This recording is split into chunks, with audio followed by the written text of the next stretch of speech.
والصلاة والسلام على جميع الأنبياء والمرسلين سيما من سمي في الآفاق بأحمد وفي الأرض بأبي القاسم محمد.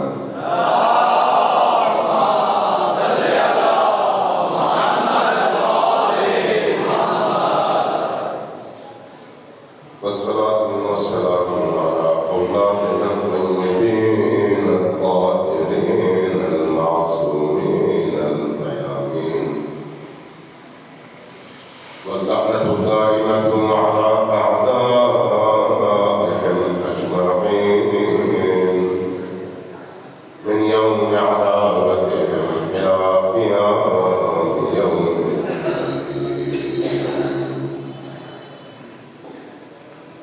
أما بعد فقد قال رسول الله صلى الله عليه وآله وسلم: فاطمة بضعة مني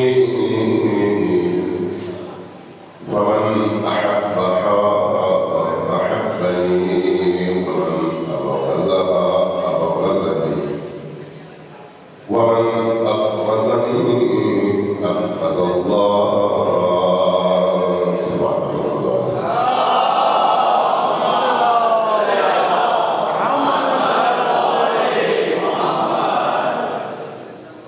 عزیزان گرامی، جوانی افسانے کی آج تیسری شب ہے.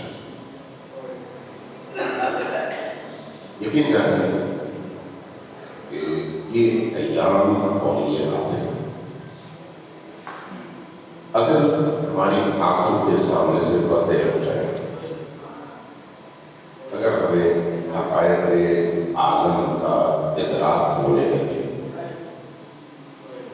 تو میں یہ یقین سے کہتا ہوں اور حدیث کی بنیاد پر یہ عرض کر رہا ہوں، یہ رات کسی بھی صورت میں شب عاشور سے کم نہیں ہے، زیادہ ہے. اس لیے یہ مجالس یہ صرف فرصت دینے کے لیے نہیں ہے، یہ مجالس صرف چند باتیں سننے اور پھر اس کے بعد اٹھ جانے کے لیے نہیں ہے. یہ مجالس تجدید بیعت کے لیے ہیں بنت رسول کے قدموں پر.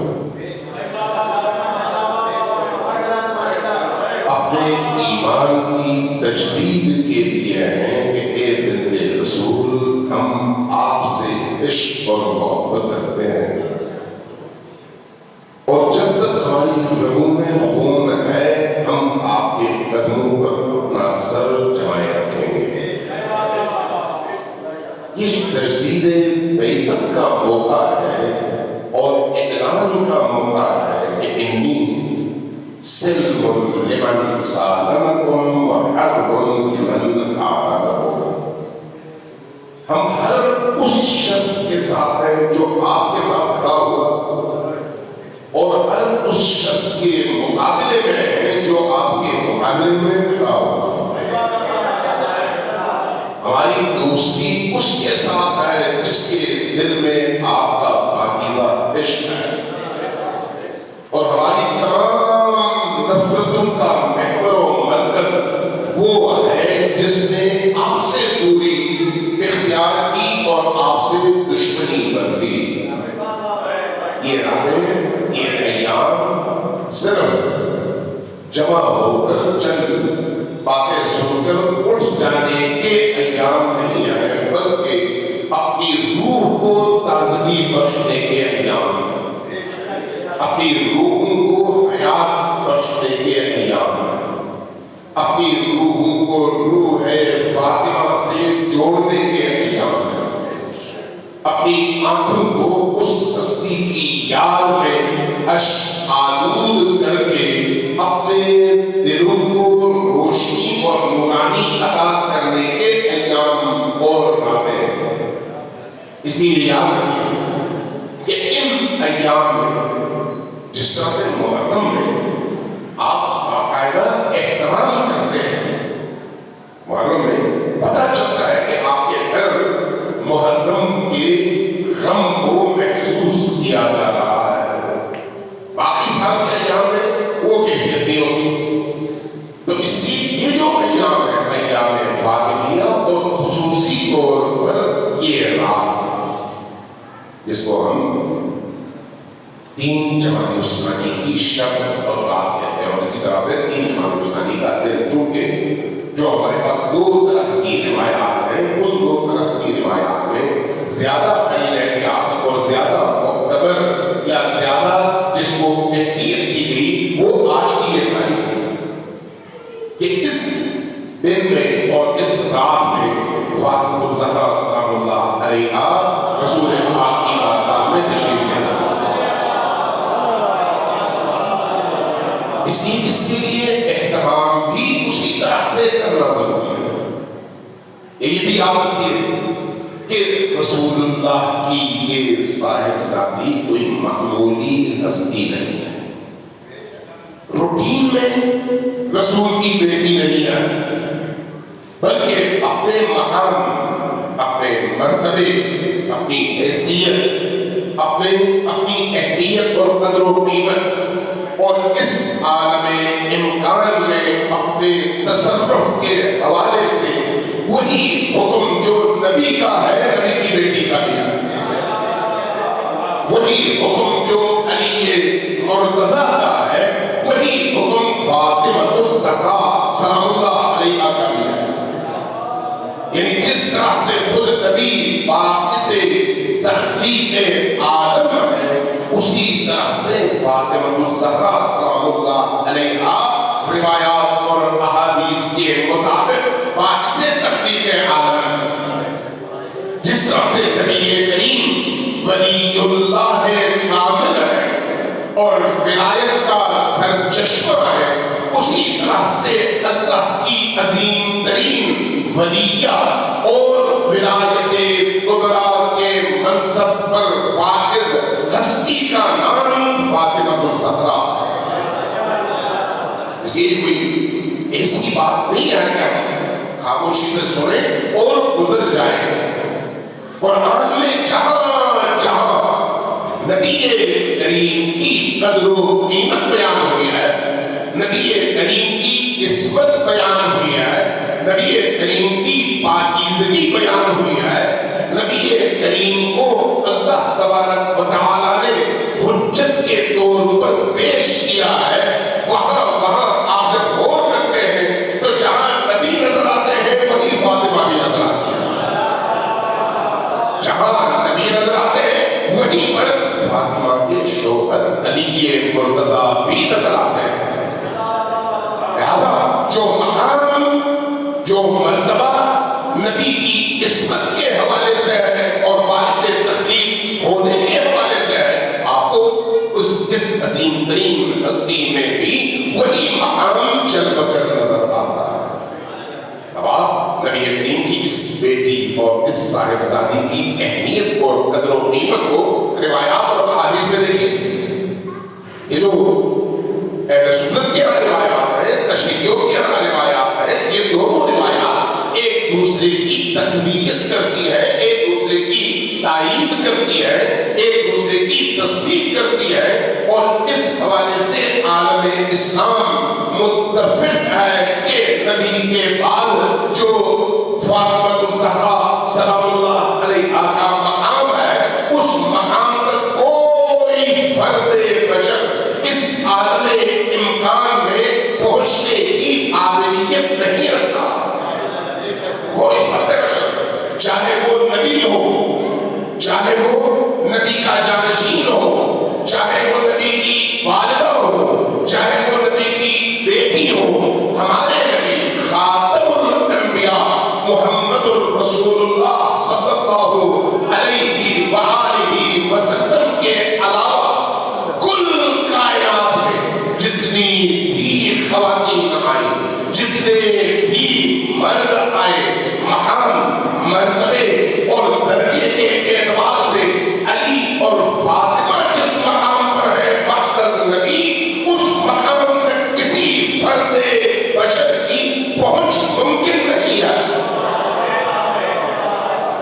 لیے کہ اللہ کی نگاہ میں یہ عصمت کبریٰ، یہ ولیت الکبریٰ، ولایت کبریٰ کی عامل ہستی اس مقام پر ہے کہ حتی نبیوں کی دعاؤں کی قبولیت کے لیے دعا کا محور فاطمہ الزہرا ہے۔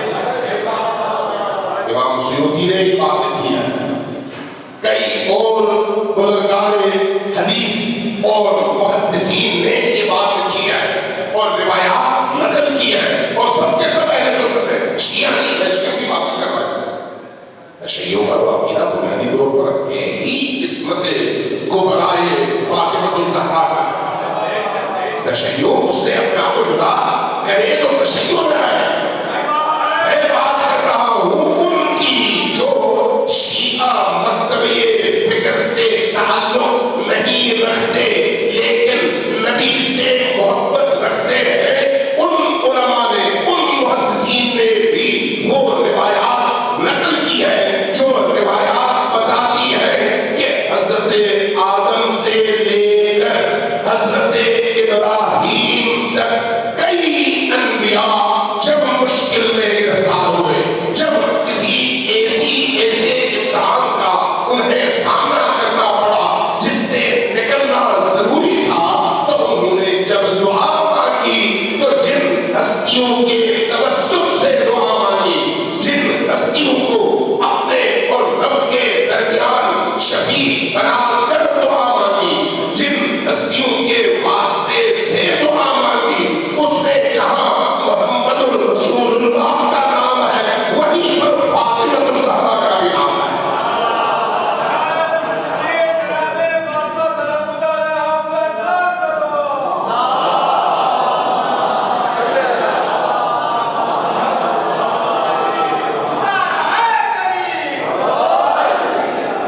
فاطمہ الزہرا سلام اللہ علیہا اتنے بلند مقام کی حامل ہے، کوئی فرد بشر سوچ کی دنیا میں، تخیل کی دنیا میں اس مقام تک تخیل میں بھی نہیں پہنچ سکتا۔ حقیقت وہ دور کی بات، تخیل میں بھی اس مقام کے ادراک سے انسان قاصر ہے۔ اس لیے کہ تخیل کیا ہے؟ انسان کی فکری وہ دنیا جس تک اس کی فکر کی رسائی ہے، چونکہ خود انسان محدود ہے اس لیے اس کی فکر اور سوچ بھی محدود ہے، جو محدود ہے وہ اس ہستی کا احاطہ نہیں کر سکتی۔ اس کے بارے میں حدیث نے کہا، نبی کریم نے فرمایا، ائمہ خدا علیہ السلام نے فرمایا، الفاطمہ والفاطمہ وما ادراک ما الفاطمہ، فاطمہ تم کیا جانو فاطمہ کیا ہے؟ تم بہت محدود، بہت ناقص، تمہاری دنیا محدود، تمہاری سوچ محدود، تمہاری فکریں محدود، تمہارے ذہن کی رسائی محدود، اور فاطمہ تمہاری عقل کی رسائی سے بالاتر اس مقام کی حامل جس کا ادراک یا اللہ کو ہے، یا اللہ کے رسول کو ہے، یا علی مرتضیٰ کو ہے، یا صرف فاطمہ کو ہے۔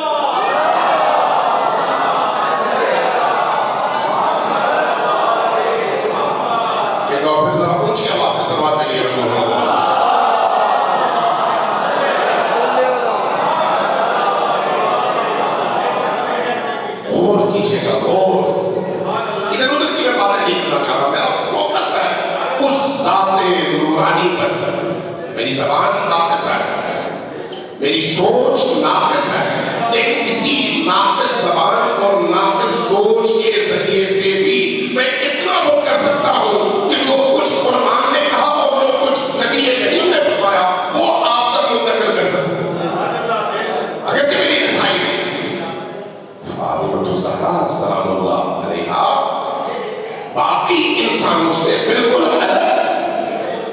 اس لیے رسول کریم صلی اللہ علیہ وسلم نے فرمایا کہ فاطمہ کو حوراء انسیہ، انسانی شکل میں جنت کی مخلوق، انسانی شکل میں اس عالم کی مخلوق جس کو اللہ نے انسان کی شکل میں بھیجا۔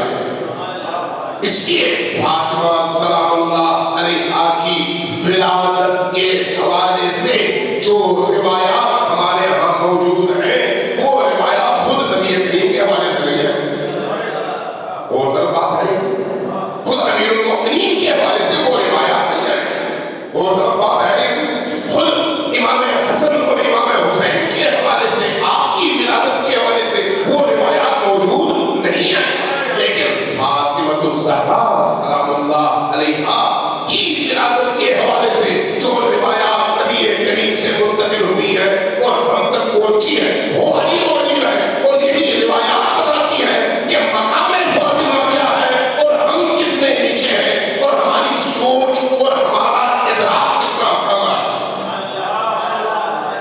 روایت بتاتی ہے کہ نبی کریم صلی اللہ علیہ وآلہ وسلم کو حکم ہوا، کیا حکم ہوا؟ حکم ہوا کہ آپ اعتکاف میں بیٹھ جائیں۔ اعتکاف کا کیا مطلب ہے؟ اعتکاف کیوں کرتے ہیں عام طور پر لوگ؟ اعتکاف کا حکم اسلام میں کیوں ہے؟ تاکہ انسان باقی تمام موجودہ، تمام مخلوقات، تمام تر مادی زندگی کے لوازمات سے کٹ کر ایک مدت کے لیے اس طرح سے اللہ سے جڑ جائے کہ اس کی زندگی کے مادی پہلو انتہائی کمزور ہو جائے اور وہ اللہ کی بارگاہ میں انتہائی نورانی ہو جائے۔ انتہائی نورانی، یہ ہم نے انسان کو کہہ دیا ہے۔ ہمیں اس لیے کہا گیا ہے کہ آپ رمضان میں اعتکاف میں بیٹھیں، ہمیں اس لیے کہا گیا ہے کہ ایام بیز میں چاہے رجب کی ایام بیز ہو یا شعبان کی آپ اعتکاف میں بیٹھیں۔ کیوں؟ اس لیے کہ ان ایام کی خصوصیت ہے کہ وہ برکتیں بھی آپ کو نصیب ہو، اور اس کے نتیجے میں جب آپ مسجد میں اعتکاف میں بیٹھتے ہیں تو مسجد کے اعتکاف کے نتیجے میں اب آپ کسی اور سے گفتگو نہیں کرتے، کسی سے کلام نہیں کرتے، دنیا کی باتیں نہیں کرتے، آپ کی سوچ اسی دائرے میں محدود ہو جاتی ہے، آپ کی توجہ صرف اور صرف اپنے مقبول کی طرف مرتکز ہو جاتی ہے، آپ کو کسی اور چیز کی فکر نہیں رہتی تاکہ آپ صرف اور صرف اللہ کے ہو جائیں۔ اعتکاف اس لیے آپ سے کہا گیا کہ اعتکاف، نبی کریم سے حکم ہوا کہ اے ہمارے نبی اٹھیے اور اعتکاف میں بیٹھ جائیں۔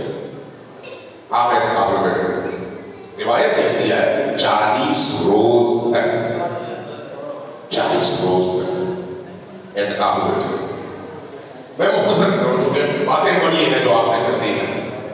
40 روز تک اعتکاف میں بیٹھے، اور جب اعتکاف کی مدت ختم ہو گئی تو 3 فرشتے اللہ کی طرف سے اتر آئے، 3 فرشتے، اور وہ جب آئے تو نبی کریم کی بارگاہ میں حاضر ہوئے، ان کے ہاتھوں میں ٹرے میں جنت کا ایک پھل پیش کیا۔ نبی کریم کی سنت کیا ہے؟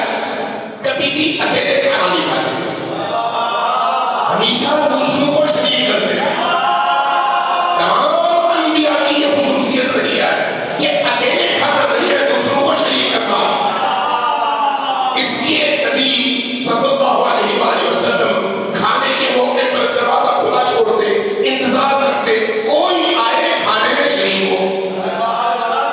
آج اس اعتکاف کے بعد جب یہ غذا، یہ پھل، یہ نعمت اللہ کے فرشتوں کے ذریعے سے نبی کی بارگاہ میں بھیجا گیا ہے تو وہاں پر اللہ ہی کا حکم بھی آیا کہ اے نبی یہ کھانا صرف اور صرف آپ کے لیے ہے، کسی اور کے لیے نہیں ہے، دروازے بند کیجیے، اکیلے کھائیے۔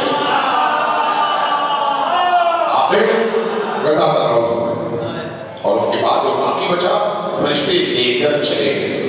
روایات اور احادیث جو ائمہ خدا علیہ السلام سے منقول ہے وہ بتاتی ہیں کہ نور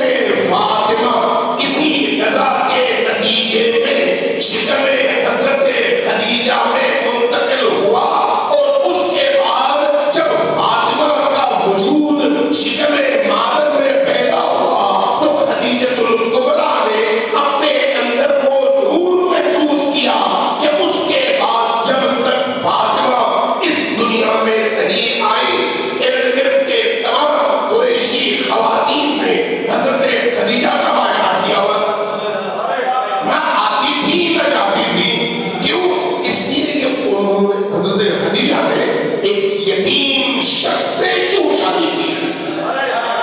حضرت محمد مصطفیٰ سے کیوں نکاح فرمایا؟ اس جرم میں سوشل بائیکاٹ کس کا؟ خدیجہ الکبریٰ کا۔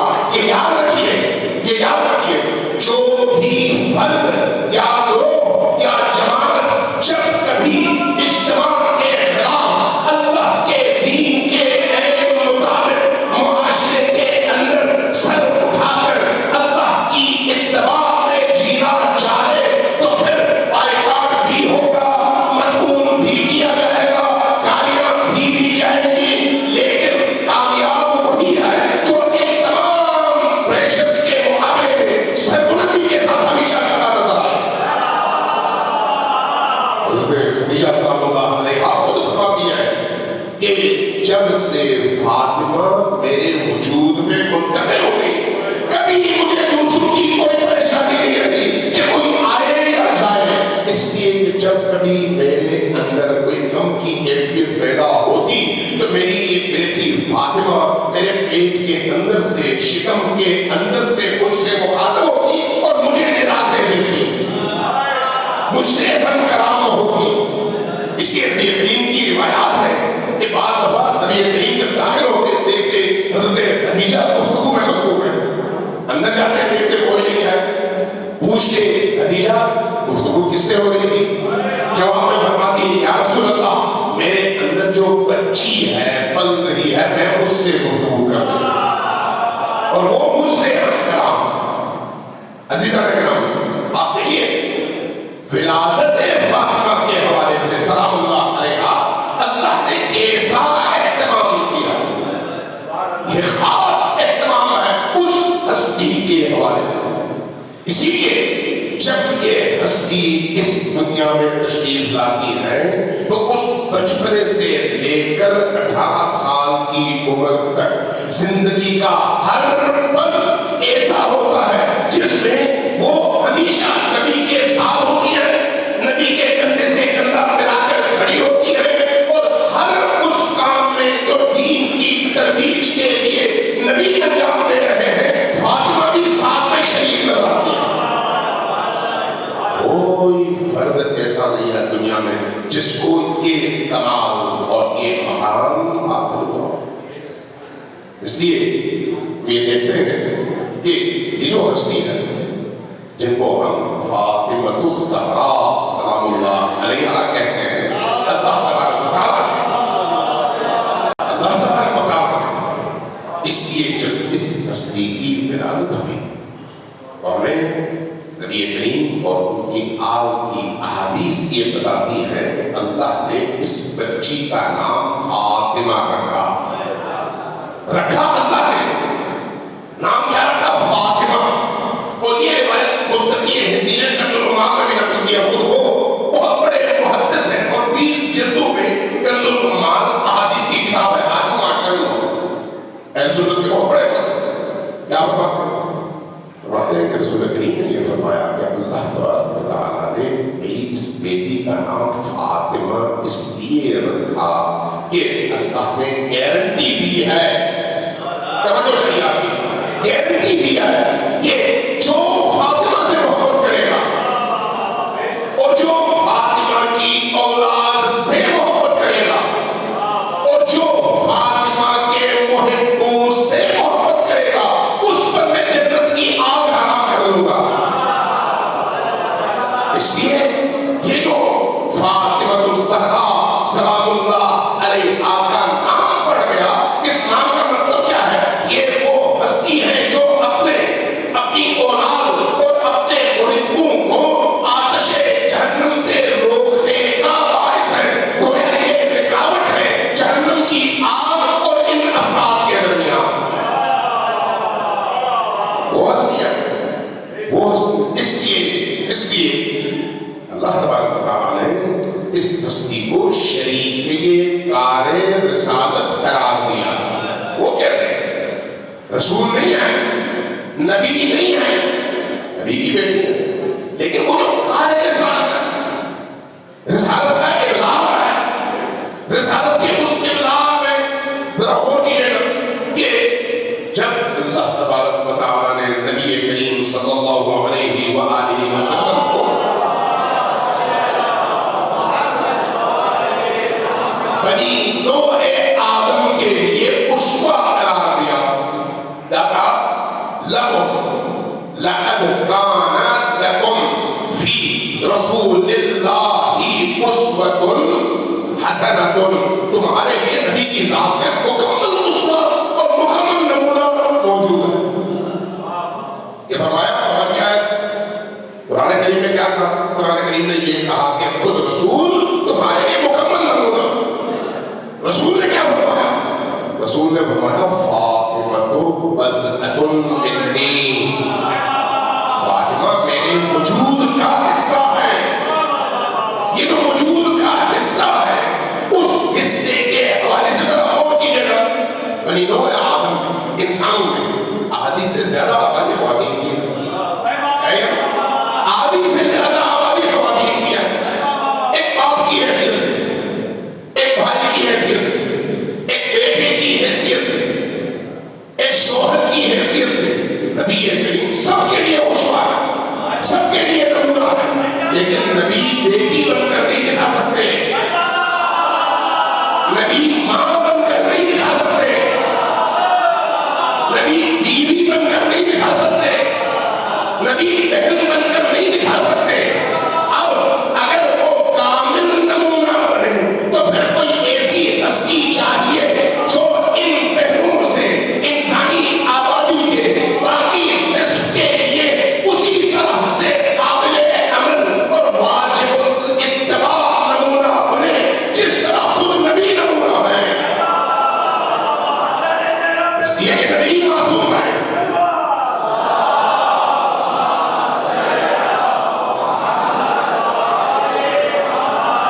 نبی کریم معصوم ہے. جب وہ معصوم ہے تو آپ نہ چوک کر سکتے نہ چلا، آپ کوئی اعتراض نہیں کر سکتے اس لیے کہ نبی معصوم ہے. اور چونکہ معصوم ہے اسی لیے واجب الاتباع نمونہ ہے. اور جب یہ ہستی بضعۃ منی ہے یعنی نبی کا حصہ ہے تو پھر عصمت میں بھی نبی کا حصہ ہے، تبلیغ میں بھی نبی کا حصہ ہے، رسالت کے ابلاغ میں بھی باقی تمام خواتین کے لیے اسی طرح سے نبی کی رسالت کے پہنچانے کا ذریعہ ہے جس طرح خود نبی کریم ذریعہ. سلوات جی محمد علیہ.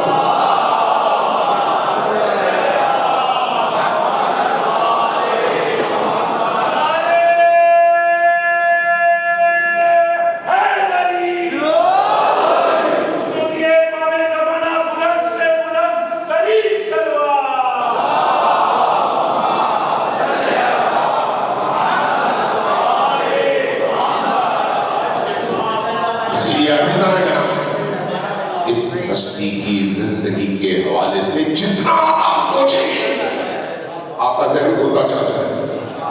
جتنا آپ سوچیں گے آپ کے دل کے اندر اس ہستی کا عشق موجزن ہوتا چلا جائے.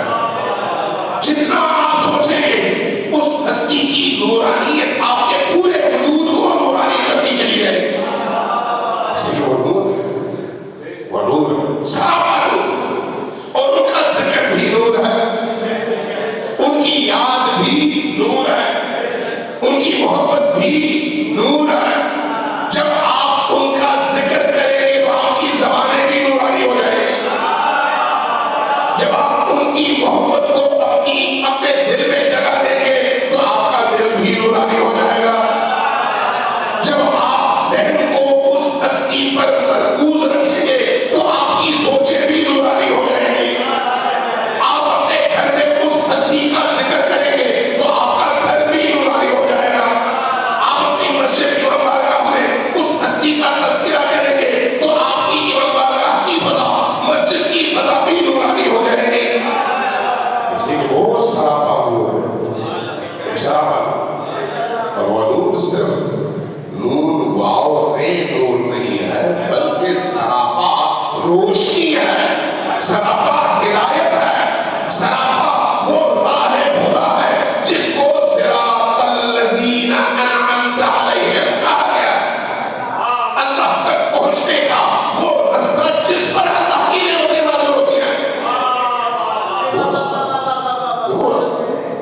اس لیے ہم جب قرآن کریم کی آیات میں دیکھتے ہیں کہ سورہ آیے مباہلہ میں فاطمہ الزہرا نظر آتی ہے، آیے مباہلہ میں فاطمہ الزہرا نظر آتی ہے، کوئی مستور کوئی خاتون اس آیت میں آپ کو نظر نہیں آتی۔ آیے تطہیر میں فاطمہ الزہرا نظر آتی ہے، کوئی دنیا کی خاتون اس آیت میں نظر نہیں آتی۔ اگرچہ ہمارے بہت سے لوگ صحابہ بڑا زور لگاتے ہیں فلان کو نہیں شامل، فلان کو نہیں شامل، فلان کو نہیں شامل۔ ارے بھائی، شامل آپ کو کرنے کی اجازت نہیں ہے، شامل وہ کرے گا جس نے بنایا ہے۔ اب پوری روایات اور احادیث کی ساری کتابیں چھانیے، چیلنج کرو، چیلنج کرو۔ ہم نے 95-6 میں ایک مجلہ ہم نکالتے تھے قرآنیات، اس میں ہم نے ایک آرٹیکل لکھا اور چھاپ کے میں خود اس کا مدیر تھا، تو اس میں قرآن کریم کی نگاہ اہل البیت پر گفتگو ہوئی اور تمام ان روایات اور احادیث کی ساری سندیں پیش کر دی گئی، آیات پیش کر دی گئی، جس کا نتیجہ یہ تھا کہ اہل البیت کون ہے۔ تو وہ جو کون ہے کا جواب ہے، اس میں آپ کو صرف وہ ہستیاں نظر آتی ہیں جو زیر نظام ہیں۔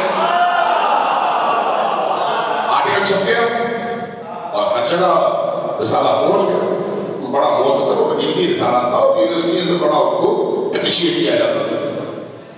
اسلامی نظریاتی کونسل کے اس وقت کے چیئرمین ایک صاحب تھے، اب مرحوم ہو گئے، اور ادھر دیکھ رہے ہوں گے کہ اصل قضیہ کیا ہے اور اس دنیا میں کون کہاں ہے۔ انہوں نے خط لکھا،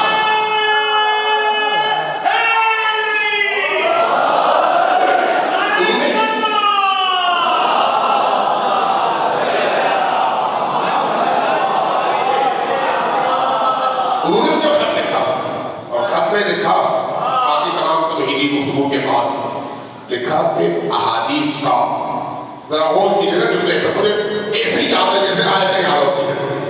احادیث کا مضبوط سے مضبوط سلسلہ بھی اہل البیت سے ازواج مطہرات کو نکال نہیں سکتا۔ کیا مطلب ہے اس کا؟ آپ ساری دنیا کی حدیثیں نکال لیں اور لے آئے، ہم یہ نہیں مانیں گے کہ ازواج اہل البیت میں شامل نہیں ہے۔ ہم تو کہیں گے شامل ہیں، تو پھر آپ کہاں سے کہیں گے؟ جب قرآن نے نہیں کہا، جب روایات و احادیث نے نہیں کہا، تو آپ کیسے کہیں گے؟ شامل آپ کو کرنا ہے یا اللہ و رسول کو کرنا ہے؟ اللہ و رسول نے تو نہیں کیا۔ اب حضرت ام سلمہ کی یہ دو طرح کی روایت ہے، خود حضرت زہرا صلی اللہ علیہ کے حوالے سے دو طرح کی روایت ہے۔ ایک روایت ہے کہ حضرت ام المومنین عائشہ کے گھر میں یہ واقعہ ہوا، اور دوسری روایت ہے حضرت ام سلمہ کے گھر میں یہ واقعہ ہوا۔ صحاح کی جو روایات ہے میں نے جو پڑھی ہے وہ میں عرض کر رہا ہوں، جو میں نے پڑھی ہے اس میں جب چادر کسا کے اندر یہ 5 ہستیاں جمع ہوئی اور اس کے بعد ان کا تعارف پیش کیا جانے لگا، تو جو ہستی محور تھی، جو ہستی مرکز تھی، وہ ہستی فاطمہ الزہرا صلی اللہ علیہ۔ اس لیے کہا گیا ہم فاطمہ و ابوہا و بالوہا و بنوہا، یہ فاطمہ ہے اور یہ ان کے والد ہیں، یہ ان کے شوہر ہیں اور یہ ان کے دونوں بیٹے ہیں، مرکز فاطمہ ہے۔ اور اسی روایت کے ضمن میں جب ام سلمہ یہ فرماتی ہے کہ میں نے عرض کیا یا رسول اللہ، کیا میں بھی اس چادر کے نیچے داخل ہو سکتی ہوں؟ ام سلمہ کوئی معمولی ہستی تو نہیں ہے، ام المومنین ہے، نبی کی زوجہ ہے، اور پاک ترین زوجات میں حضرت ام سلمہ کا نام آتا ہے۔ رسول اللہ نے کیا فرمایا؟ خود بخاری کی روایت میں مجھے یہاں پڑھنا ہے، صحابہ کی یہ روایت موجود ہے، فرمایا کہ لا، تم اندر داخل نہیں ہو سکتی، اور اس کے بعد اگلا جملہ فرمایا انتی علی خیر، تم خیر کے راستے پر ہو، لیکن یہ جو مجموعہ ہے یہ کچھ اور ہے، باقی لوگ کچھ اور ہیں۔ تو زہرا تو ہستی ہے۔ اب ساری روایات کے مجموعے میں جتنی بھی احادیث کے مجموعے موجود ہیں، میں شیعوں کی بات نہیں کر رہا، اہل سنت، جتنی بھی احادیث کی کتابیں موجود ہیں، کوئی ایک عالم کوئی ایک حدیث نکال کر دکھا دے جس میں خود ام المؤمنین نے یہ فرمایا ہو کہ میں بھی اس چادر نساء میں جمع ہونے والوں کا حصہ تھی جن کی شان میں آئے کبھی نازل ہوئی ہے۔ کوئی ایک زوجہ رسول ایسی دکھا دے جنہوں نے یہ دعویٰ کیا ہو کہ ایسے زوجہ رسول، ازواج رسول، ہم اس چادر تطہیر کے نیچے جمع ہونے والے اہل البیت کا حصہ ہے، جب خود بیویاں نہیں فرما رہی تو میں کیسے ان کو شامل کر لوں؟ سروات جیون محمد والا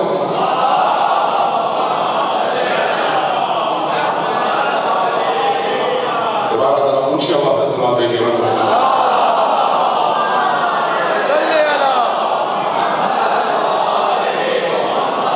جو لوگ ابھی تھکے نہیں ہیں وہ ذرا اونچی آواز سے سلوات بھیجیں۔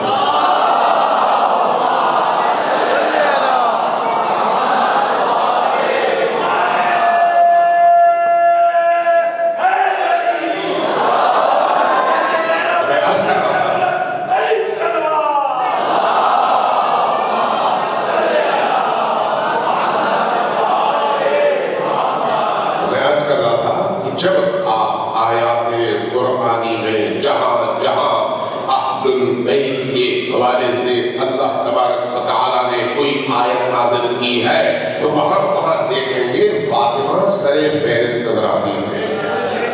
سر فہرست آپ فاطمہ الزہرا سلام اللہ علیہا کی عظمتوں کو جب آیات قرآنی کے آئینے میں دیکھتے ہیں تو اس کے بعد خود نبی کے بیہیویئر اور نبی کے اخلاق میں بھی تلاش ہے۔ نبی اخلاق کیسا؟ آپ تو ان نکات کی طرف توجہ کم لوگوں کی ہوتی ہے۔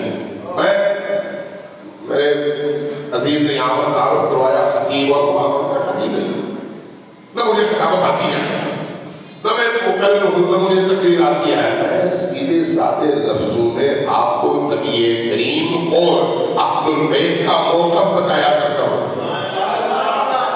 لفظوں کے انتخاب میں ہو سکتا ہے میں اس طرح سے بلیغ اور فصیح گفتگو نہ کر سکوں، لیکن میری جو ذمہ داری ہے وہ یہ ہے کہ تمام تر تعصبات سے بالا تر ہو کر اسی طرح جس طرح سے خود نبی نے بتایا، علی نے بتایا، آل علی نے بتایا، دین آپ کے سامنے پیش کروں، جس کے دل میں کشش ہوگی خود کو قبول کرنا چاہتا ہے۔ سلوات جی محمد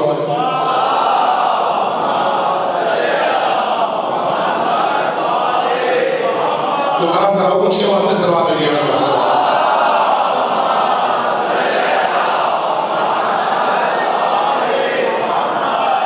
ذرا اور کیجیے گا، آپ ابھی سلوات بھیجیے، یہی سلوات ذرا دیکھ لیجیے آپ جس میں آپ کہتے ہیں اللہم صلی علی محمد وآل محمد وعجل فرجہ۔ سلوات میں آپ محور کس کو بناتے ہیں؟ نبی کریم کی ذات۔ ایسے نبی کریم کی ذات کو محور بنانے کے بعد آپ کہتے ہیں اللہم صلی، بارگاہ تو درود بھیج کس پر؟ نبی پر اور آل نبی پر۔ یہ آپ کہتے ہیں۔ معصومین کی تعداد کتنی ہے؟ ٹوٹل 14 معصوم ہیں، ان میں 12 ائمہ ہیں، خود نبی بھی امام ہے، اس لیے ذہن میں رکھیے امام 13 بنتے ہیں، جو کہ نبی ہمارے نبی جہاں نبی تھے وہیں امام بھی تھے۔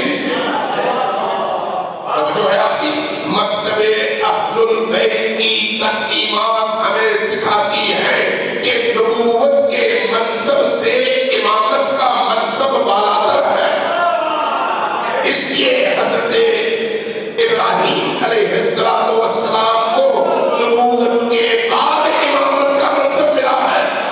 قرآن کریم اس پر گواہ ہے۔ جب یہ بات آتی ہے تو پھر بعض لوگ جن میں فہم نہیں ہے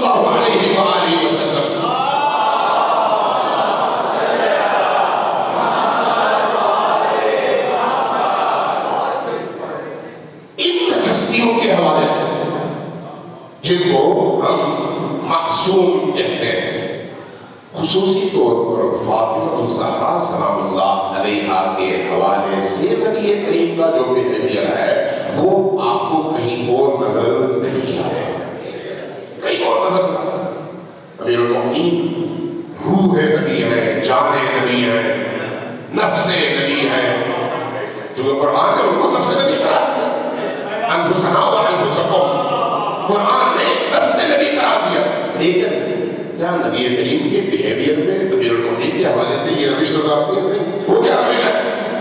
روایات اور احادیث کہتی ہے کہ جب کبھی فاطمہ الزہرا سلام اللہ علیہا تشریف لاتی نبی کریم کی بارگاہ میں، نبی کریم اٹھ کھڑے ہوتے، کسی اور کے لیے آپ نہیں ملتا، نبی کریم اٹھ کھڑے ہوتے، صرف اٹھ کھڑے ہوتے نہیں، اٹھ کھڑے ہوتے پھر چند قدم آگے جاتے، کس کی طرف؟ اس بیٹی کی طرف، اس بیٹی کو اپنے سینے سے لگاتے، بوسہ لیتے، اور اس کے بعد پھر واپس اپنی جگہ آتے، اور اس کے بعد ایک عجیب کام کرتے، وہ کیا؟ اس بیٹی کو اپنی مسند پر بٹھاتے، خود سامنے بیٹھ جاتے۔ یہ کیسا احترام ہے؟ یہ کیسا تقدس ہے؟ یہ کتنی ایسی عزت ہے جو اس بیٹی کو دیا۔ دوسرا کام جو نبی کریم نے فرمایا، جو نبی کریم نے فرمایا، ایک راوی آتا کہتا ہے کہ یہ اہل سنت راوی ہے، امام سیوطی نے اس کو نقل کیا، امام جلال الدین سیوطی نے اس روایت کو نقل کیا ہے۔ کہتے ہیں کہ ایک صحابی نے کہا کہ میں 3 مہینے اپنی زندگی کے میں نے گزارے مدینہ میں، اور ان 3 مہینوں میں نے عجیب منظر دیکھا۔ وہ کیا دیکھا؟ وہ میں نے دیکھا کہ جب نبی مدینہ میں ہوتے تھے، جب کہیں سفر پر چلے جائیں تو بات ہو، لیکن جب مدینہ میں ہوتے تھے تو نبی کریم فجر کی اذان کے موقع پر، ظہر کی اذان کے موقع پر، عصر کی نماز کے موقع پر، مغرب کی نماز کے موقع پر، عشاء کی نماز کے موقع پر اپنے حجرے سے باہر تشریف لاتے، اذان ہو رہی ہوتی، نبی آتے فاطمہ کے دروازے پر، اور پھر وہاں پر کھڑے ہو کر اونچی آواز سے فرماتے، السلام علیکم یا اہل بیت النبوہ، اے نبوت کے گھرانے والوں تم پر میرا سلام۔ کسی اور کے حوالے سے ایسی کوئی روایت نہیں، یہ روایت خصوصی ہے فاطمہ کے گھر کے حوالے۔ دوسرے راوی نے نقل کیا اور اس روایت کو بھی اہل سنت نے نقل کیا، وہ راوی کہتے ہیں کہ میں 6 ماہ مدینہ میں رہا، صحابی ہے، 6 ماہ، اور ان 6 مہینوں میں میں نے مسلسل یہی عمل دیکھا کہ فجر پر، ظہر پر، عصر پر، مغرب پر، عشاء پر ادھر اذان ہوئی، نبی نکلے اور فوراً پہنچے فاطمہ کے دروازے پر اور اونچی آواز سے کہا، السلام علیکم یا اہل بیت النبوہ، اے نبوت کے گھرانے والوں تم پر میرا سلام۔ تیسرے راوی نے سال کا بتایا کہ میں 1 سال مدینہ میں رہا اور پورا سال میں نے یہی عمل انجام پاتے ہوئے اپنی آنکھوں سے دیکھا۔ سوال یہ ہے کہ یہ احترام اس بیٹی کے لیے کیوں ہے؟ اس طرح سے اپنی جگہ سے پوچھنا، چند قدم آگے بڑھنا، استقبال کرنا، سینے سے لگانا، پیشانی پر بوسہ دینا، واپس لانا، اپنی جگہ بٹھانا، خود سامنے بیٹھ جانا، تعظیم اور تکریم کی ایسی مثال جو تاریخ بشریت میں کہیں پر نظر نہیں آتی۔ تاریخ بشر میں، تاریخ انسانیت میں بعض دل کے اندھے اور سوچ کے تاریخ کالے فوراً یہاں پر توجیہ پیش کرتے ہیں کہ وہ نبی کریم کو اپنی اس بیٹی سے بہت محبت تھی، بہت محبت تھی، اس محبت کی وجہ سے وہ یہ کام کرتے تھے۔ سوال یہ ہے کہ آپ تو کہتے ہیں نا کہ نبی کی 4 بیٹیاں تھیں، جب نبی کی 4 بیٹیاں تھیں تو پوری تاریخ سے کوئی ایک روایت اٹھا کر دکھائیے مجھے جو یہ کہے کہ نبی نے کسی اور بیٹی کے حوالے سے بھی ایسا ہی کیا تھا۔ صرف یہاں پر اس کا مطلب یہ ہے کہ آپ چاہے 4 کے قائل ہو یا 1 کے، فاطمہ وہ ہے جس کی مثال کائنات میں کوئی نہیں ہے۔ ذرا بچے محمد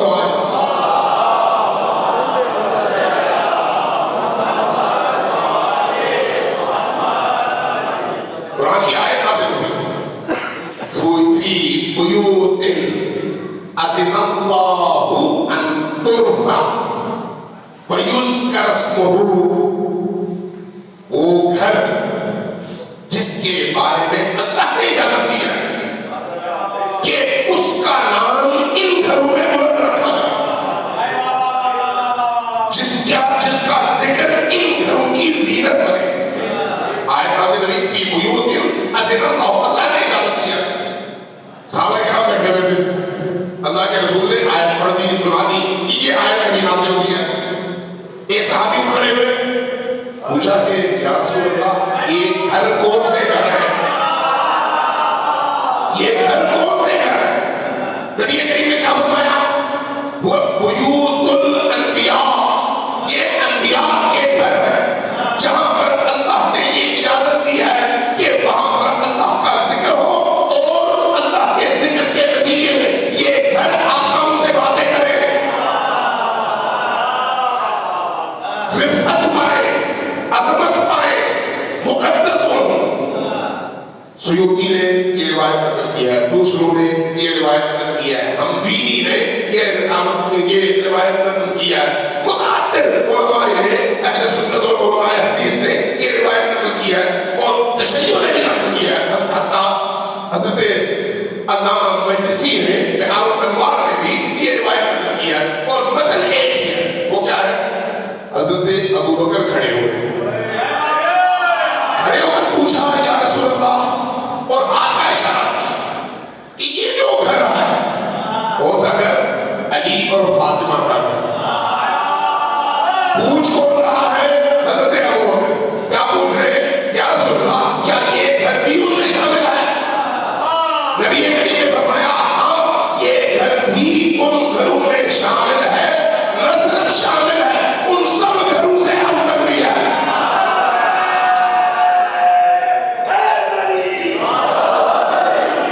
یہ وہ گھر ہے،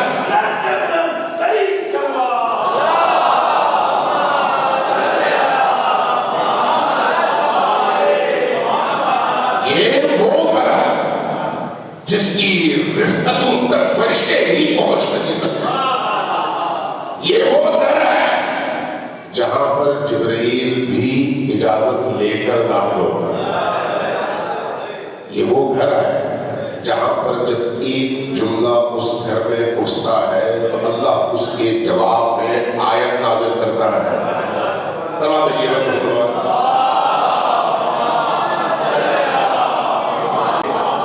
عزیزان کرام، حضرت زہرا سلام اللہ علیہا کا مقام ہماری سوچ اور ہماری فکروں سے بہت بلند ہے، بہت بلند ہے۔ اور حضرت زہرا کی جو ایک ان کی زندگی کا پہلو ہے وہ ایسا ہے جو اہل تسنن، اہل سنت میں بھی اور اہل تشیع میں یکساں طور پر ان کا احترام ہے۔ اس لیے آپ نے دیکھا ہوگا کچھ عرصے پہلے لاہور کی ایک حدیث میں جب ایک گند پھیلایا تو تشیع سے زیادہ اہل سنت محبان اہل البیت نے اٹھ کر اس ناصبی کالے کا جواب دیا۔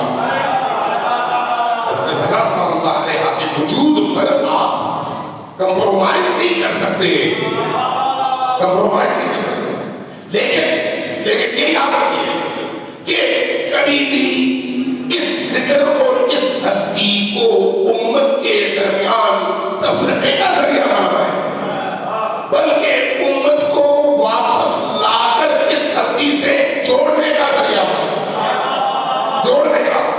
اس لیے کہ مکتب اہل البیت کا تقاضا یہی ہے۔ مکتب اہل البیت اللہ کا مکتب ہے، اللہ کا مکتب۔ اللہ کے مکتب کا کیا مطلب ہے؟ فرعون، ذرا غور کیجیے گا، جا کر ان آیات کو پڑھیے۔ فرعون نے اس دنیا میں ہر ظلم انجام دیا، یہ اللہ کے مقابلے میں انا ربکم الاعلی کہا کہ میں سب سے بڑا خدا ہوں۔ اللہ کے نبی کو تنگ کیا، اللہ کی بے گناہ مخلوق کو اور اہل ایمان کا قتل عام کیا، بچوں کا قتل عام کیا، لیکن اس کے باوجود جب وہ حضرت موسیٰ کے پیچھے پیچھے چل پڑے، قرآن اور روایات ہمیں بتاتی ہیں کہ تب بھی اگر وہ توبہ کرتا تو اللہ قبول کر لیتا۔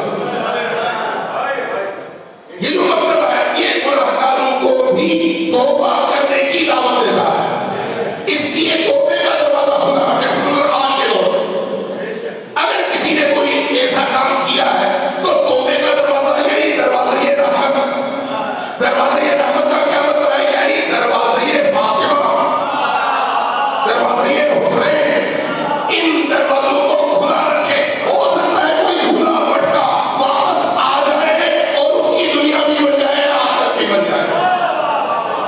دروازہ کھلا رکھے، زبان جیبت محمد والے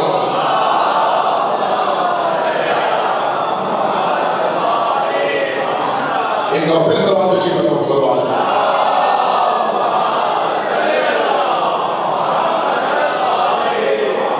قرآن پر بات ہو رہی تھی، اب دیکھیے سورہ قدر قرآن کریم میں جتنی بھی آیات اس کا ایک ہے ظاہر، ایک ہے اس کا باطن۔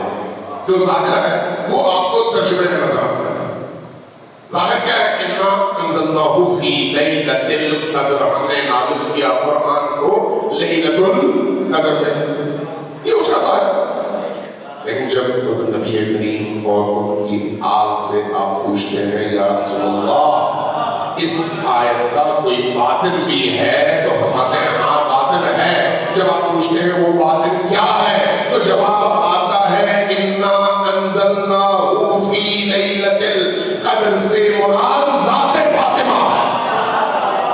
وَمَا أَدْرَاكَ مَا لَيْلَةُ الْقَدْرِ، تم کیا جانو فاطمہ کیا ہے، اور فاطمہ کو دیے گئے قرآن کیا ہے۔ لیلۃ القدر میں ایک قرآن نازل ہوا اور فاطمہ پر 11 قرآن نازل ہوئے، جن کو ہم ائمہ ہدا کہتے ہیں۔ یہ بولتے قرآن ہے اور وہ خاموش قرآن ہے، یہ بولتے اور وہ خاموش قرآن، لیکن دونوں میں جدائی کوئی نہیں ہے، دونوں ایک ہی حقیقت کی دو شکلیں اور دو صورتیں ہیں، اور اس کی نشاندہی بھی خود قرآن کریم نے اور نبی کریم نے فرمائی ہے۔ قد جاءکم من اللہ نور و کتاب مبین، اللہ کی طرف سے دو چیزیں آئی ہیں، ایک نور ہے، دوسری کتاب مبین ہے۔ نور جب تک نہ ہو کتاب مبین تم سمجھ نہیں سکتے۔ نور کا نام کیا ہے؟ علی و فاطمہ، حسن و حسین، حتیٰ مہدی آخر زمان۔ اسی طرح سے خود یہی قرآن، اس قرآن کے ضمن میں نبی کریم نے یہ ہمیں فرمایا، نبی کریم نے ہمیں یہ بتایا، اور یہ جو نبی کریم نے بتایا یہ ہے سنت نے بھی قبول کیا اور اہل تشیع نے بھی قبول کیا۔ کیا کہا؟ فرمایا کہ انی تارکم فیکم الثقلین، میں تمہارے درمیان دو بھاری گراں قدر چیزیں چھوڑ کر جا رہا ہوں۔ ان کی خصوصیت کیا ہے؟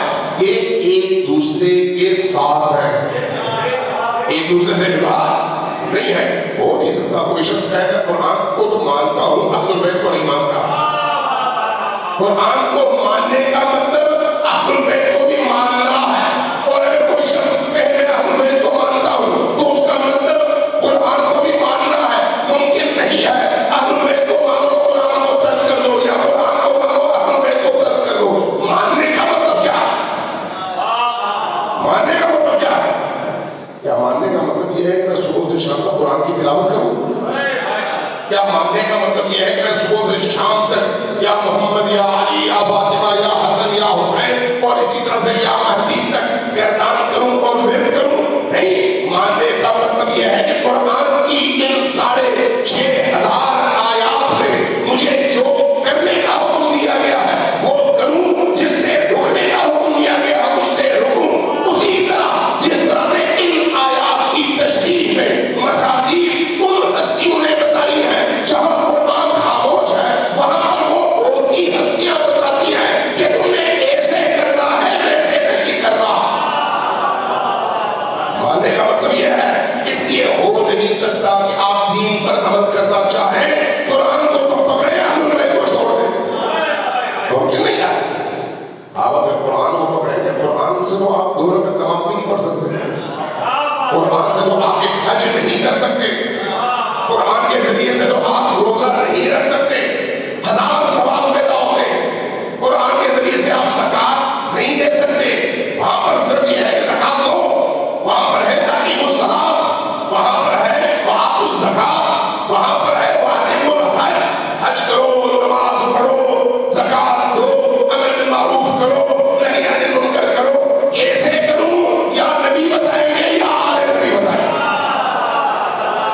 اس لیے کہ دونوں ساتھ میں ہیں. اب جب دونوں ساتھ میں ہیں تو پھر آپ ایک کو چھوڑ کر دوسرے کو پکڑیں گے تو دین کامل نہیں ہے. اور اللہ کی بارگاہ میں ان الدین عند اللہ الاسلام، اسلام مکمل ہو تو اللہ کی بارگاہ میں قبول ہے، نامکمل اسلام قبول نہیں ہے. جواب ہے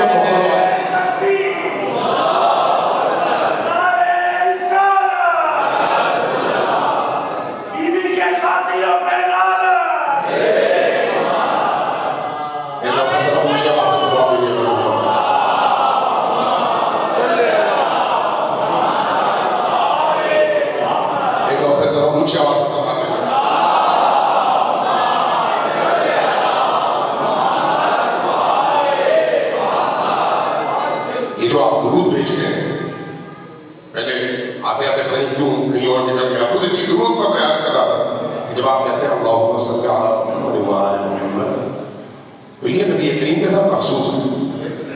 اور اس میں جو مکمل درود ہے جس کو آپ درود ابراہیمی کہتے ہیں اس میں آپ کیا کہتے ہیں اللہم صلی علی محمد وآل محمد کما جیسے صلیتا تو نے درود بھیجی کس پر علی ابراہیم وعلی آل ابراہیم جس طرح سے ابراہیم اور اس کی آل. آپ یہ کہتے ہیں اور یہ شیعہ سنی سب کا مشترکہ درود ہے. اب ایک مشکل ہے وہ کیا ہے جب آپ یہ درود بھیجتے ہیں تو حضرت ابراہیم کی آل کو یاد کرنے کے پابند ہیں. حضرت ابراہیم کی آل کو یاد کرنے کے پابند ہیں. تو وہ بیماری کون سی ہے جس کی وجہ سے جب آپ نبی کا نام لیتے ہیں تو آل کو چھوڑ کر صلی اللہ علیہ وسلم کہتے ہیں؟ یہ کہاں سے بیماری آتی؟ جب آپ حضرت ابراہیم کی آل کو یاد کرنے کے پابند ہیں اور یہاں پر آپ کہتے ہیں جیسے تو نے ابراہیم اور ان کی آل پر درود پڑھی یا درود بھیجی اسی طرح سے نبی کریم اور ان کی آل پر بھی درود بھیجی. تو وہ جو آل پر درود ہے یہاں پر آ کر وہ کیوں ختم ہو جاتا ہے؟ توجہ دلانے کی ضرورت ہے کہ نبی سے محبت یعنی آل سے محبت، آل کو چھوڑنا یعنی نبی کو چھوڑنا. اور وہ جو آل ہے اس میں ایک ہستی ایسی ہے جس کو ایک درود میں خود مستقل حیثیت دی گئی ہے. اور وہ مستقل حیثیت کیا ہے؟ ہمیں سکھایا گیا ہے کہ اگر تم پریشان ہو، اگر پریشان حال ہو، بیمار ہو، قرضدار ہو، بھوکے ہو، مجبور ہو، کوئی اور ستم تم پر ٹوٹا ہے، کسی مشکل کا شکار ہو، کسی عذاب کا سامنا ہے، کسی ایسی پریشانی کا شکار ہو جس کا کوئی حل تمہیں نظر نہیں آتا، تو کہو اللہم صلی علی فاطمہ و علیہ. اور آپ درود میں فاطمہ پر اور ان کے والد پر، محور فاطمہ ہے وہ ابیہا و بالہا و بنیہا و سن المستودع فیہا، جو راز ان کے اندر اللہ نے پنہا کر رکھی ہے، جو اسرار ان کے اندر اللہ نے پنہا کر رکھے ہیں، ان اسرار پر درود بھیجو. پھر اس کے بعد دعا مانگو، دعا قبول ہوگی. جواب ہے محمد والا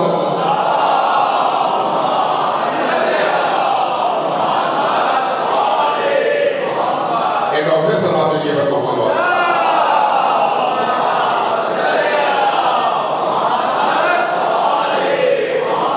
عزیزان کرام، یہ ایام بڑے عجیب ہیں. حقیقت ہے انسان اگر اندر سے فاطمہ الزہرا سلام اللہ علیہا سے اس کی تاریں جڑی ہوئی ہوں تو وہ ایک پل سکون سے نہیں گزار سکتا.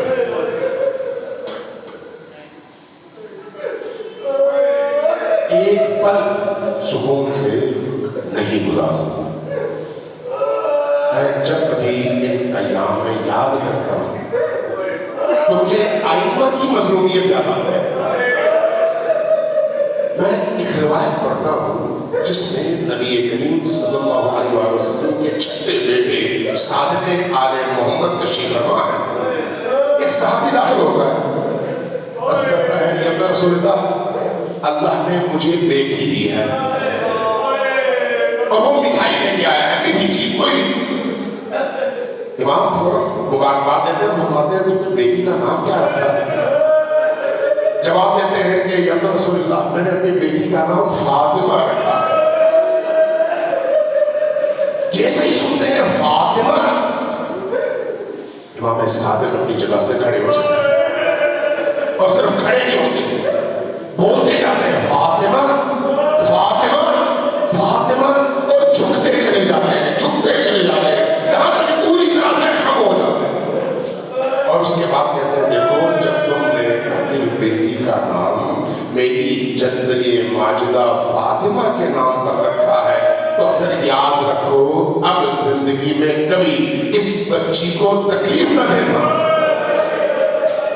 اس بچی کو اذیت نہ دینا، اس بچی کو کبھی مارنا مت، اس بچی کو کوئی مینگل نہ پہنچانا، کوئی ایسی بات نہ کرنا جس سے اس کا دل دکھے، اس لیے یہ نام میری جدہ فاطمہ کا۔ اتنا اہتمام۔ ابن عباس کی میں روایت دیکھ رہا ہوں، حضرت ابن عباس کہتے ہیں رسول کریم صلی اللہ علیہ وآلہ وسلم کو ایک دن میں نے دیکھا کہ فاطمہ الزہرا سلام اللہ علیہا کی طرف دیکھتے ہوئے، اپنی اہل البیت کی طرف دیکھتے ہوئے گریہ شروع کر دیا۔ آپ کو گریہ کرتے ہوئے دیکھا، میں پریشان ہوا، میں نے کیا دیکھا؟ گریہ اتنا کر رہے ہیں کہ آنکھوں سے آنسو بہہ کر رخسار پر آ گئے۔ جب میں نے یہ منظر دیکھا تو میں نے عرض کیا یا رسول اللہ آپ گریہ کیوں فرما رہے ہیں؟ کیا جواب دیا؟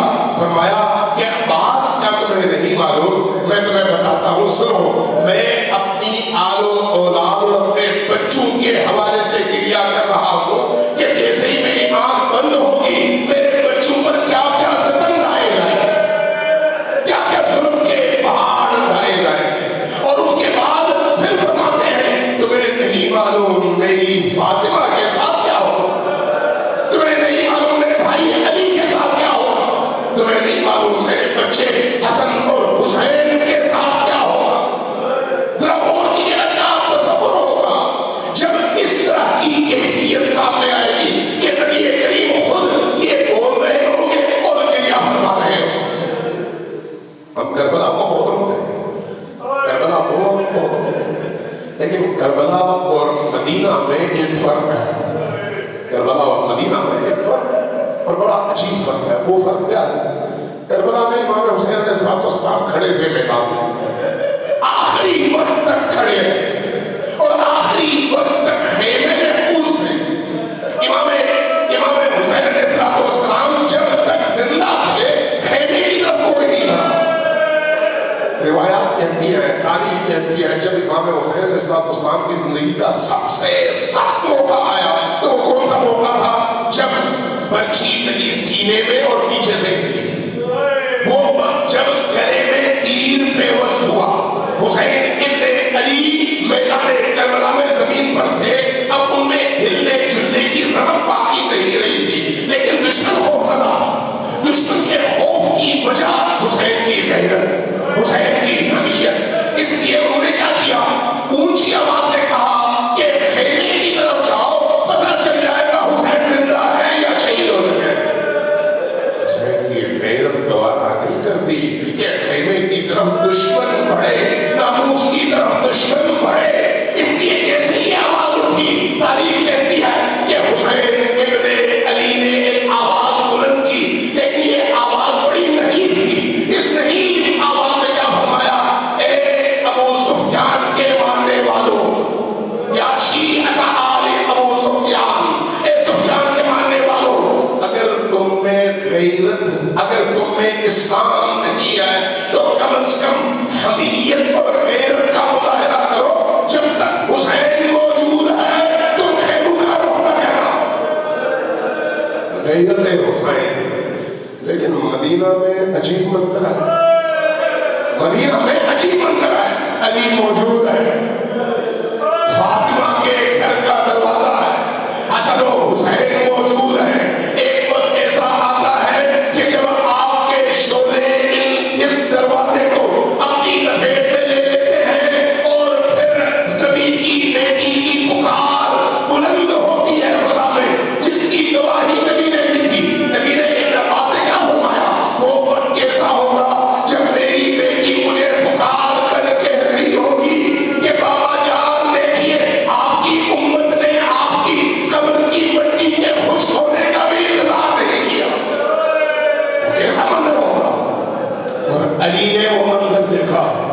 حسن اور حسین نے وہ منظر دیکھا ہے۔ اسماء بنت امیس فرماتی ہے کہ فاطمہ الزہرا سلام اللہ علیہا نے امیر المؤمنین کو آواز دی۔ امیر المؤمنین آئے، فاطمہ کے چہرے کی طرف دیکھا تو فرمایا کہ فاطمہ آج تمہارے آپ کے چہرے پر رونق ہے، لگتا ہے صحت بہتر ہے۔ فاطمہ نے کیا فرمایا؟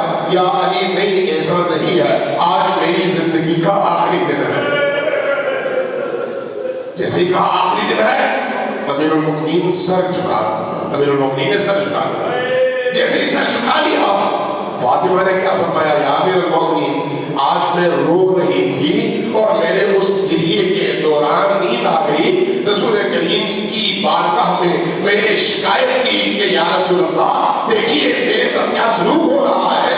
فرمایا بیٹی آج رات تم ہماری مہمان بنو گی، اس لیے میں جانے والی ہوں۔ جب یہ باتیں سنی تو علی مسلسل رونے لگے۔ جب ان کے رونے کی آواز بلند ہوئی تو فاطمہ نے کیا فرمایا؟ فاطمہ نے فرمایا یا علی آپ کیوں رو رہے ہیں؟ فرمایا اے فاطمہ آپ تو چلی جائیں گی، آپ کو نجات مل جائے گی، آپ بابا کی بارگاہ میں چلی جائیں گی، لیکن میں رو رہا ہوں اس وقت کے لیے کہ آج تو میں اپنا غم آپ سے بیان کیا کرتا ہوں، جب آپ بھی نہیں ہوں گی تو کس کے ساتھ میں اپنا غم کا رو رہا ہوں۔ علی رو رہے ہیں۔ اسماء بنت امیس کہتی ہے کہ میں نے فاطمہ الزہرا سلام اللہ علیہا کی بارگاہ میں حاضری دی۔ فاطمہ نے فرمایا کہ اسماء مجھے نئے کپڑے دو۔ میں نہا لیا، نئے کپڑے دیے، پہنا، اور اس کے بعد فرمایا کہ اب میں کچھ دیر لیٹتی ہوں، میرے اوپر چادر ڈال دو، میرے اوپر چادر ڈال دو، نکل جاؤ، دروازہ بند کر لو، کچھ دیر بعد آواز دینا، اگر جواب آئے تو سمجھ لینا کہ میں ہوں، اگر جواب نہ آئے تو علی کو خبر کر دینا۔ یہ کہا اسماء باہر نکل گئی، کچھ دیر گزر گئی، جب کچھ دیر گزری تو اسماء نے دروازے پر دستک دی، جب جواب نہیں آیا تو اسماء کے گریہ کی آواز گھر میں بلند ہوئی، یا بنت رسول اللہ آپ بھی ہمیں چھوڑ کر چلی گئی، اور اس کے بعد کسی کو بلا بھیجا مسجد کی طرف۔ امیر المؤمنین نے جب فاطمہ الزہرا سلام اللہ علیہا کی شہادت کی خبر سنی تو روایت کہتی ہے کہ وہ اٹھے، پھر زمین پر بیٹھ گئے، پھر اتنا گریہ کیا کہ کش کھا کر زمین پر گر گئے۔ اس کیفیت میں لوگوں نے امیر المؤمنین کو کندھا دیا، سہارا دیا اور گھر تک لے آئے۔ اسماء گھر کی ایک سچویشن اور صورتحال بیان کرتی ہے، کیا کہتی ہے؟ کہتی ہے کہ جب ان بچوں کو، امام حسن کو، امام حسین کو، حضرت زینب اور ام کلثوم کو خبر ملی تو یہ چاروں بچے اپنی ماں حضرت زہرا کے جنازے کے اوپر آ گئے اور لپٹ گئے۔ منظر ایسا تھا کہ حسن نے ماں کا ایک پاؤں اٹھایا اور تلوے اپنے رخسار پر ملتے ہوئے رونے لگے۔ حسین نے یہی کام کیا، دوسرے پاؤں کا تلوا اپنے رخسار پر ملنے لگے۔ زینب اور حضرت ام کلثوم حضرت زہرا کے چہرے سے لپٹ کر رونے لگی۔ میں نے دیکھا حسن بہت زیادہ رو رہے ہیں، میں نے کہا بیٹا حسن تم بڑے ہو، ذرا صبر کرو، ذرا تحمل کرو، تم اگر زیادہ رو گے تو یہ بچے اور زیادہ روئیں گے۔ کیا فرمایا؟ فرمایا اماں جان ان بچوں نے وہ نہیں دیکھا جو میں نے دیکھا ہے، ان بچوں نے وہ نہیں دیکھا جو میں نے دیکھا ہے۔ میں نے پوچھا بیٹا